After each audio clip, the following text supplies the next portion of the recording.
జ్యోతి సైతం భారతీయ జనతా పార్టీ క్యాంపుకు చేరారు. దీంతో ఎక్స్ అఫీషియో సభ్యుని ఓటుతోని 35 మంది clear cut majority Bharatiya Janata పార్టీకి ఉంది అని కాన్ఫిడెన్స్ గా ఉన్నటువంటి క్రమంలో ఒక్కసారిగా రాజకీయ సమీకరణాలు మారిపోయాయి. దానికి ప్రధానమైనటువంటి కారణం అన్ని రాజకీయ పార్టీలకు సంబంధించినటువంటి నేతలు మంతనాలు జరిపి టార్గెట్ బీజేపీ అని ముందుకు వచ్చారు. దీనిలో భాగంగా ఆల్ ఇండియా ఫార్వర్డ్ బ్లాక్ సంబంధించి సాయి విఫల జ్యోతి ఆమె కాంగ్రెస్ శిబిరానికి వెళ్ళిపోయింది. దీంతో 34 బీజేపీ పడిపోయింది, 35 అన్ని కలిస్తే వచ్చేటువంటి అవకాశం. దీంతో ఒక్కసారిగా రాజకీయ సమీకరణాలు మారినటువంటి నేపథ్యంలో ప్రస్తుతం మనం చూస్తున్నాం కాంగ్రెస్ పార్టీకి సంబంధించినటువంటి కార్పొరేటర్ సైతం ఇప్పుడిప్పుడే వస్తున్నారు. దీనిలో భాగంగా మనం ప్రధానంగా చూస్తున్నటువంటి పరిస్థితి ఇప్పుడే క్యాంపు నుంచి పలువురు వస్తున్నారు మనోజ్. దీనిలో భాగంగా ఇప్పుడు ఉన్నటువంటి సిచ్యువేషన్ ఏంటంటే కేటీఆర్ నుంచి క్లియర్ కట్ ఆదేశాలు జారీ చేశారు. మీరు తటస్థంగా ఉందాం, మిమ్మల్ని ఎవరు మంతనాలు జరుపు అన్నారు. ఏం జరుగుతుంది కరీంనగర్లో కావచ్చు, ఉమ్మడి కరీంనగర్ జిల్లాలో కావచ్చు, భారత రాష్ట్ర సమితి అనేది ఎవరికీ మద్దతు లేదు, సమదూరం పాటించాలి. ఇటు భారతీయ జనతా పార్టీకి అలాగే కాంగ్రెస్ పార్టీకి ఇద్దరు రాజకీయంగా మనకి ఇద్దరు శత్రువులే ఉన్నారు కాబట్టి ఎందుకు మీరు ముందుకు వెళ్లాల్సినటువంటి అవసరమే లేదు, తటస్థంగా ఉందామన్నారు. తటస్థంగా ఉన్నటువంటి నేపథ్యంలో ఎక్స్ అఫీషియో మెంబర్లు ప్రస్తుతం కరీంనగర్ కార్పొరేషన్ లో 66 డివిజన్లు ఉన్నాయి. 66 డివిజన్లకు గాను 30 clear cut majority Bharatiya Janata party సాధించుకుంది. 3 independent అభ్యర్థులు చేరిపోయారు, ఒక ఎక్స్ అఫీషియో మెంబర్ ఉన్నారు. దీనిలో భాగంగా 34 చేరుకుంది. ఇక గంగుల కమలాకర్ బీఆర్ఎస్ నుంచి, అలాగే 9 మంది కార్పొరేటర్లు, దీనిలో వీళ్ళ సంఖ్య 10కి చేరింది ఎక్స్ అఫీషియో మెంబర్స్ నుంచి. 14 మంది కాంగ్రెస్ పార్టీ నుంచి గెలుపొందారు. దీంట్లో ఒకరు Kavampalli Satyanarayana ex officio member గా ఉన్నారు. దీంతో 15కు చేరిపోయింది వాళ్ళ సంఖ్య. ఎంఐఎం నుంచి 3 విజయం సాధించడం జరిగింది. దానిలో రెబల్ అభ్యర్థి కూడా మళ్ళీ కలిసిపోయారు. దీనిలో ఓవరాల్ గా చూసినట్టయితే నువ్వా నేనా అన్నట్టు కొనసాగినటువంటి రాజకీయ సమీకరణాలు ఒక్కసారిగా మారిపోయాయి.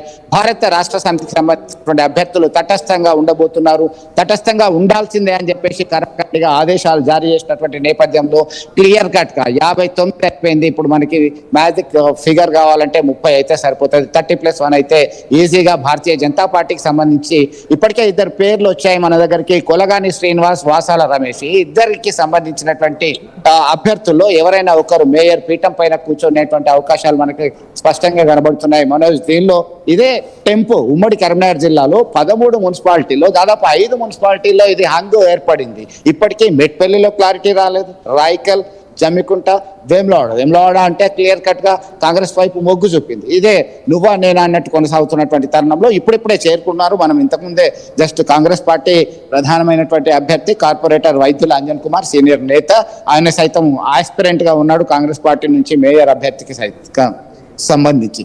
వాళ్ళకు సంబంధించినటువంటి నేతలందరూ వెళ్ళారు. కొద్దిసేపట్లోనే కలెక్టర్ ఆదేశాల మేరకు మున్సిపల్ కమిషనర్, ఎలక్టోరల్ ఆఫీసర్లు అందరూ కూడా సిద్ధమయ్యారు. పోలీస్ బందోబస్తు కూడా చాలా పెద్ద ఎత్తున చేయడం జరిగింది. కరీంనగర్ బస్టాండ్ నుంచి ఇటువైపు వెళ్లేటువంటి వాహనాలని మళ్లించడం జరిగింది. 4 అంచెలకి సంబంధించి బారికేడ్లు ఎక్కడికక్కడ ఏర్పాటు చేయడం జరిగింది. కేవలం అనుమతి ఉన్న వాళ్ళని మాత్రమే ఆడిటోరియంలోకి, మున్సిపల్ సమావేశ మందిరంలోకి అనుమతిస్తున్నారు. మొత్తం మీద ఒక ఉత్కంఠకి తెర దించింది అనుకోవచ్చు. మొత్తం మీద ఒక క్లారిటీ వచ్చేసింది అని చెప్పుకోవచ్చు దీనికి సంబంధించి. దీనిలో భాగంగా ఇప్పటికీ ఒక డైలమా ఏం కొనసాగుతుందంటే మొత్తం సభ్యులు హాజరవుతారా లేదా 44 మంది తక్కువ అయితే మరి కోరం లేదని వాయిదా పడుతుందా అనేటువంటి చర్చస్ జరుగుతుంది. అయితే దాదాపుగా 90% మేయర్ పదవికి, డిప్యూటీ మేయర్ పదవికి ఎన్నికలు జరగబోతున్నాయి. దీనిలో భాగంగా కొలగాని శ్రీనివాస్ లేదా వాసాల రమేష్ ఈ ఇద్దరిలో ఎవరో ఒకరు మేయర్ అవుతారు. డిప్యూటీ మేయర్గా సునీల్ రావు మాజీ మేయర్, అలాగే వంగల పవన్ కుమార్, ఈ ఇద్దరిలో ఎవరో ఒకరు డిప్యూటీ మేయర్ పదవి దక్కించుకునేటువంటి ఛాన్సెస్ మనకి స్పష్టంగా కనబడుతున్నాయి. ప్రస్తుతం మనం కరీంనగర్ మున్సిపల్ కార్పొరేషన్ వద్దనే ఉన్నాం. అందంగా మీరు అన్నట్టుగా తయారు చేశారు. ఆ పైన ఫస్ట్ ఫ్లోర్లో ఉంటుంది. అది ఫస్ట్ ఫ్లోర్లో సీటింగ్ అరేంజ్మెంట్ అయిపోయింది.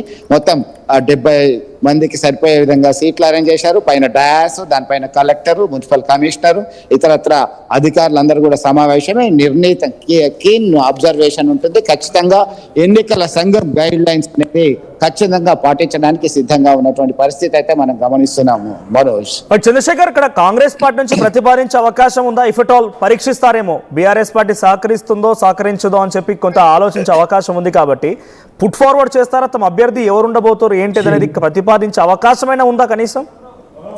ఎస్, ఖచ్చితంగా రాజకీయ పార్టీగా ఉన్నప్పుడు మంత్రి పొన్నం ప్రభాకర్ అభిప్రాయపడ్డాడు. నిన్న ఏదైనా జరగవచ్చు. గతంలో 13 మంది ఉన్నప్పుడు 50 మందికి 13 ఉన్నప్పుడు మనం మేయర్ పీఠం దక్కించుకున్నాం. ఇప్పుడు సైతం భారతీయ జనతా పార్టీకి ఎట్లా వస్తుంది, వాళ్ళు ఎట్లా ప్రకటించుకుంటారు? పక్కాగా కాంగ్రెస్ పార్టీకి సంబంధించినటువంటి చక్రం తిప్పబోతున్నాం, రాజకీయాలు మేము చేస్తాం, మాకు అన్ని తెలుసు అనేటువంటి కోణంలో, రాష్ట్రంలో అధికారంలో మేమే ఉన్నాం అనేటువంటి కోణంలో ఒక ఇండికేషన్ ఇచ్చినటువంటి నేపథ్యంలో హై అలర్ట్ నెలకొంది. దీనిలో భాగంగా ఖచ్చితంగా కాంగ్రెస్ పార్టీ సైతం పోటీ పడాల్సినటువంటి అవసరం ఉంది అనేటువంటి మంతనాలు జరుగుతున్నాయి. పోటీ పడేటువంటి క్రమంలో ఒకవైపు మల్లికార్జున రాజేందర్, అలాగే వైద్యుల అంజన్ కుమార్ 2 పేర్లు తెర మీదకి వచ్చాయి. దీనిలో భాగంగా అంతా అనుకున్నట్టుగా సౌగాని కొమరయ్య బీజేపీ రెబల్ అభ్యర్థిగా బరిలోకి దిగి స్వతంత్ర అభ్యర్థిగా ఆయన విజయం సాధించాడు. ఆయన ఆర్థిక ఇతరత్ర సహాయ సహకారాలు అందజేస్తాం అంటేనే ఇదంతా రాజకీయంగా చాలా ప్రతి వ్యూహాలకి అవకాశం లభించింది. దీనిలో భాగంగా ఏదైనా జరగవచ్చు. వాళ్ళు సైతం మేయర్ స్థానానికి పోటీ పడేటువంటి అవకాశాలు సైతం కనబడుతున్నాయి.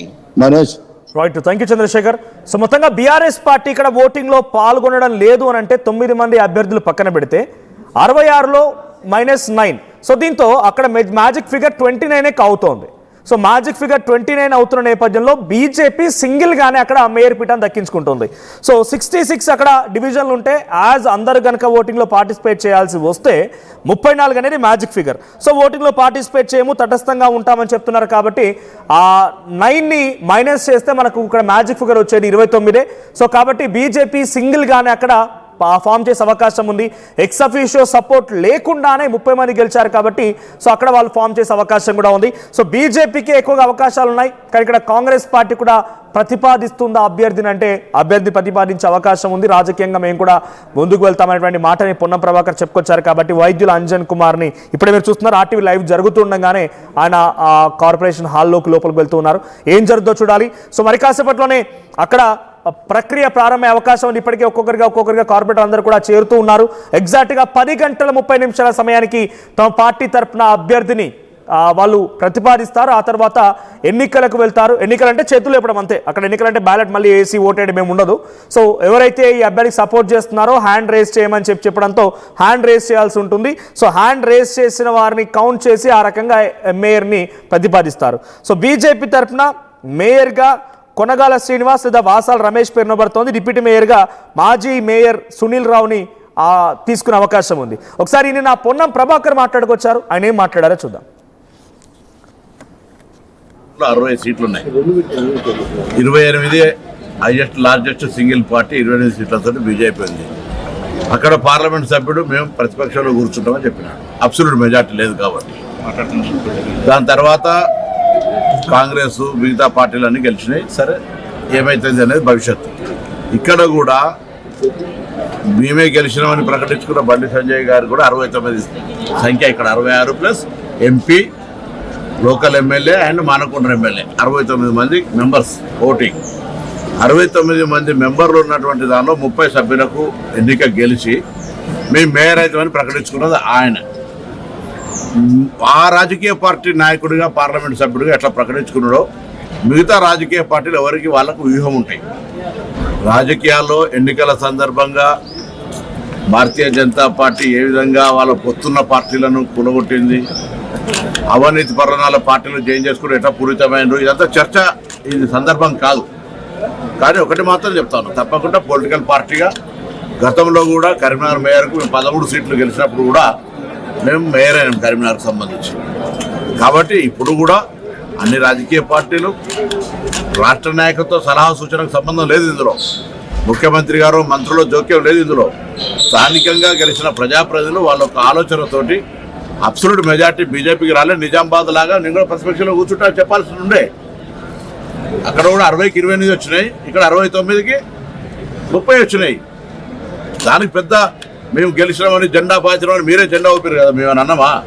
మేము ఇప్పుడు ఏమంటున్నాం, డెమోక్రటిక్గానే ప్రజాస్వామికంగానే గెలిచిన కార్పొరేటర్లు మేయర్ను ఎవరు ఎంపిక చేసుకుంటారు తప్ప గౌరవ ముఖ్యమంత్రి గారు మంత్రులు తిరగనీయం ఎవరు. డెమోక్రసీ ఎవరికి వ్యతిరేకం కాదు. మేము ప్రజాస్వామ్యంగా గెలిచిన ఆ బీజేపీ 30 మంది కూడా శుభాకాంక్షలు, మిగతా 36 మంది కూడా శుభాకాంక్షలు. అందరూ కలిసి మంచి మేయర్ని ఎన్నుకోండి. మేము రాష్ట్ర ప్రభుత్వం నుంచి కరీంనగర్ లాంటి పెద్ద నగరం ఈరోజు 3